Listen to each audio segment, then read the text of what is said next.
Hello guys, ഞങ്ങൾ ഇന്ന് പോകുന്നത് മഹാരാഷ്ട്രയിലെ പ്രസിദ്ധ ക്ഷേത്രമായ ടിറ്റുവാല മന്ദിറിലേക്കാണ് കേട്ടോ. അപ്പോൾ നമ്മുടെ മഹാഗണപതിയുടെ അമ്പലമാണ്. അതങ്ങോട്ട് പോകാനായിട്ട് ഞങ്ങൾ കല്യാൺ സ്റ്റേഷനിൽ വന്നിരിക്കുകയാണ്. ഇവിടുന്ന് വേണം ഞങ്ങൾക്ക് ടിറ്റുവാല പോകാനായിട്ട്. ലോക്കൽ ട്രെയിനിൽ കയറിയിട്ട് വേണം ടിറ്റുവാല പോകാനായിട്ട് കേട്ടോ. അപ്പോൾ ഞങ്ങൾ ട്രെയിൻ വെയിറ്റ് ചെയ്തിരിക്കുകയാണ്. ഈ കാണുന്ന ജനങ്ങൾ മുഴുവൻ ജോലിക്ക് പോകുന്നവരും കോളേജ് വിദ്യാർത്ഥിനികളും അതുപോലെ തന്നെ മറ്റുള്ള ആവശ്യങ്ങൾക്ക് വേണ്ടിയിട്ടും എല്ലാത്തിനും ആശ്രയിക്കുന്നത് നമ്മുടെ ലോക്കൽ ട്രെയിനുകളെയാണ് കേട്ടോ. അപ്പോൾ നല്ല തിരക്കായിരിക്കും. ഈ ട്രെയിനിൽ കയറി പറ്റുക എന്ന് പറയുന്നത് വലിയൊരു കാര്യം തന്നെയാണ് കേട്ടോ. 1-1.5 മിനിറ്റ് ഇടവേളയിലുണ്ടെങ്കിൽ കൂടി നല്ല തിരക്ക് തന്നെയാണ്. മുംബൈയിലെ ഒരു ജീവനാടി തന്നെയാണ് ലോക്കൽ ട്രെയിൻസ്. ഇപ്പോൾ ഈ കണ്ടോ, ഈ AC ലോക്കൽ ട്രെയിനുകളൊക്കെ അവൈലബിൾ ആണ്. പണ്ടത്തെ പോലെയല്ല, ഒരു 4-5 കൊല്ലങ്ങളായിട്ട് AC ലോക്കൽ ട്രെയിനുകളുണ്ട്. ഇതാണ് നമ്മുടെ ലോക്കൽ ട്രെയിൻസ് കേട്ടോ. എപ്പോഴും തിരക്കായിരിക്കും അതിൽ കേട്ടോ. പിന്നെ ഞങ്ങളിതാ ട്രെയിൻ കയറി നമ്മുടെ ടിറ്റുവാല സ്റ്റേഷനിൽ എത്തി കേട്ടോ. അവിടുന്ന് ജ്യൂസ് വാങ്ങിച്ചായിരുന്നു. അത്യാവശ്യം നല്ല ചൂടുണ്ടായിരുന്നു. ഏകദേശം ഒരു 10 മണി ആയിട്ടുണ്ടാവും കേട്ടോ. അപ്പോൾ ടിറ്റുവാല സ്റ്റേഷനിൽ ഞങ്ങൾ മന്ദിറിലേക്ക് പോവുകയാണ് കേട്ടോ.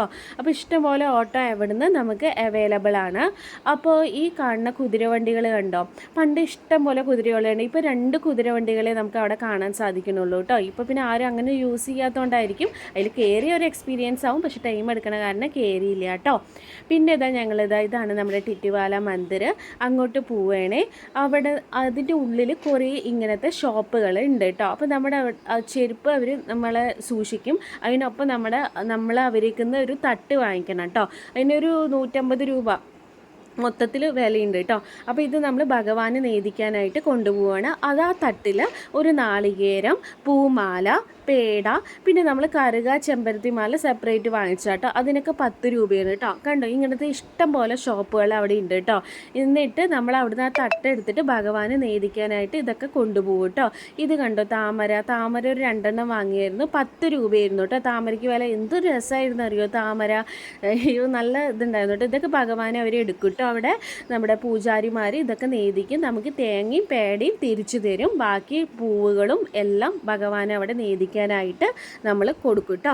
പിന്നെ ഉള്ളിലത്തെ വീഡിയോസ് ഫോട്ടോസൊന്നും എടുക്കാൻ പറ്റിയില്ല, അലൗഡ് അല്ലായിരുന്നു. ഇത് പുറത്തുനിന്നുള്ള കുഞ്ഞു കുഞ്ഞു കാഴ്ചകളാണ് കേട്ടോ.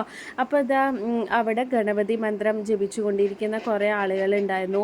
ഒരു പീസ്ഫുൾ അറ്റ്മോസ്ഫിയർ ആണ് കേട്ടോ. ഇഷ്ടം പോലെ മരങ്ങൾ, നമുക്ക് കുറേ നേരം അവിടെ ഇരിക്കാൻ തോന്നും കേട്ടോ. നമുക്ക് മൈൻഡ് ഒരു ഫ്രീ ആയിട്ട് നമുക്ക് കുറച്ച് നേരം ഇരുത്താൻ പറ്റും കേട്ടോ. ഒരു 10-15 മിനിറ്റ് അവിടെ ഇരുന്ന് കഴിഞ്ഞാൽ നമുക്കൊരു ഈ മരം കണ്ടോ, എനിക്ക് ഭയങ്കര ഫേവറേറ്റ് ആണ് കേട്ടോ. എപ്പോൾ പോയാലും ഞങ്ങൾ അതിൻ്റെ ചോട്ടിൽ ഇരിക്കാറുണ്ട് കേട്ടോ. അപ്പോൾ ഇത് നല്ലൊരു എന്താ പറയുക, നല്ലൊരു കൂളിംഗ് അറ്റ്മോസ്ഫിയർ ആണ് കേട്ടോ അവിടെ. അപ്പോൾ ഇത് ഞങ്ങൾ അവിടെയൊക്കെ തൊഴുത് പുറത്തുമൊക്കെ തൊഴുത് ഞങ്ങൾ തിരിച്ച് പോകാനായിട്ട് നിൽക്കുകയാണ് കേട്ടോ. അപ്പോൾ ഇതൊക്കെ തന്നെയാണ് ഇവിടുത്തെ നമ്മുടെ ടിറ്റുവാല മന്ദിറിലെ കാഴ്ചകൾ കേട്ടോ. ഒരു പ്രസിദ്ധമായ ക്ഷേത്രമാണിത്.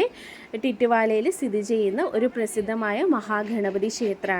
മന്ദിർ എന്നാണ് ഇവിടെ പറയുക. പിന്നെ ഞങ്ങൾ പുറത്ത് വന്നപ്പോൾ അവിടെ ഇഷ്ടംപോലെ ഷോപ്പുകൾ ഉണ്ടായിരുന്നു എന്ന് പറഞ്ഞല്ലോ. അതിലുള്ള ക്യൂബുകൾ അവന് വേണമെന്ന് പറഞ്ഞിട്ട് അത് വാങ്ങിയായിരുന്നു. ഇങ്ങനത്തെ ചരടുകൾ ഉണ്ടായിരുന്നു. കുറേ കുങ്കുമത്തിൻ്റെ കടകളുണ്ടായിരുന്നു. അങ്ങനെ ഇഷ്ടംപോലെ കീ ചെയിൻ, എന്തൊക്കെയൊക്കെയോ കടകൾ, കുറേ ഷോപ്പുകൾ ഉണ്ടായിരുന്നു കേട്ടോ. ഫാൻസി ഷോപ്പുകൾ ഉണ്ടായിരുന്നു. അങ്ങനെ കുറേ കടകളുണ്ടായിരുന്നു. ഇതൊന്നും വാങ്ങിയില്ലെങ്കിൽ കൂടി ജസ്റ്റ് ഒന്ന് വീഡിയോ എടുത്തതാണ്. പിന്നെ കണ്ടോ, ഇങ്ങനെ തട്ടുകളിലായിരിക്കും അവർ ഭഗവാനെ നേദിക്കാനായിട്ട് കൊണ്ടുപോകാനായിട്ട് വയ്ക്കതിൽ കൂടെ നമുക്കൊരു നാളികേരം കൂടി തരും കേട്ടോ. അങ്ങനെ ഞങ്ങൾ തിരിച്ച് നമ്മുടെ ടിറ്റുവാല സ്റ്റേഷനിലെത്തി. ഞങ്ങൾ ട്രെയിൻ കയറി തിരിച്ച് നമ്മുടെ കല്യാൺ സ്റ്റേഷനിൽ എത്തി കേട്ടോ. അപ്പോൾ നടന്നു പോകുമ്പോഴുള്ള ഒരു കുഞ്ഞു കാഴ്ചകളാണ്. അങ്ങനെ ഞങ്ങൾ തിരിച്ച് ഒരു ഹോട്ടലിൽ കയറിയായിരുന്നു. അവിടുന്ന് ഒരു 2 മസാല ദോശ, ഒരു പൂരി സെറ്റും വാങ്ങി കഴിച്ചു കേട്ടോ. പൂരി സെറ്റ് വലിയതൊന്നുമില്ല, മസാല ദോശയും കുഴപ്പമില്ല, അങ്ങനെയായിരുന്നു കേട്ടോ. അപ്പോൾ ഞങ്ങളുടെ വീഡിയോസൊക്കെ ഇഷ്ടമാവുന്നുണ്ടെങ്കിൽ സബ്സ്ക്രൈബ് ചെയ്യണേ, ലൈക്ക് ചെയ്യണേ, ഷെയർ ചെയ്യണേ കേട്ടോ. ബൈ.